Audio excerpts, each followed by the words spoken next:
reaction is coming in tonight after a Supreme Court decision, the nation's high court putting a halt to the start of a new Louisiana abortion law.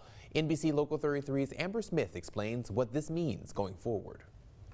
In a 5-4 vote, the U.S. Supreme Court blocked Louisiana from enforcing an abortion law that would require any doctor performing an abortion to have admitting privileges at a hospital within 30 miles of the procedure. Those against the law argue. We knew that this law would have the effect of closing most, if not all, of the 3 remaining abortion clinics in the state. While those for admitting privileges say they should be held to the same standard of care as other outpatient services.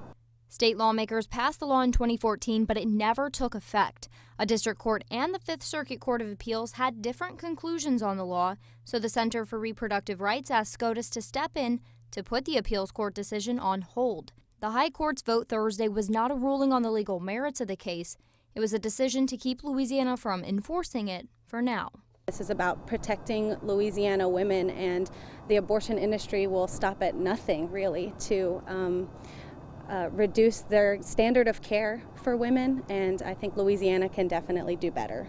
This law actually does nothing to improve the safety of women seeking abortion care in Louisiana. In fact, abortion is one of the safest medical procedures.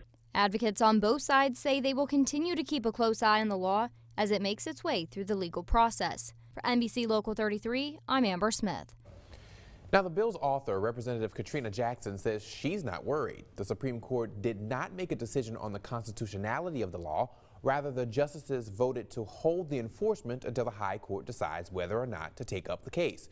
Jackson says she's hopeful the Supreme Court will uphold the law in the end, just like the Fifth Circuit Court of Appeals did. There's been a number of arguments that abortion is not surgery. When you remove a human from another human, that's surgical. It's by its definition, even abortion providers classified as a non-invasive surgical procedure. And so I thought it was just ludicrous, honestly, that abortion providers didn't have to follow the same rules as other physicians in our state.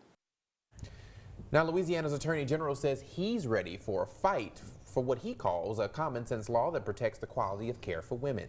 NBC Local 33's Fred Childers spoke to him today and brings us the latest on that. AG Landry calls it a quality of care law, but opponents say the law would effectively close down 2 of the 3 abortion clinics in the state, which would limit access. Let's take a look at the law. Act 620 was authored by Democrat Katrina Jackson from Monroe, Louisiana, and she has stated in the past that its purpose is to make abortion safer by requiring the abortion doctors to have admitting privileges. AG Landry agrees.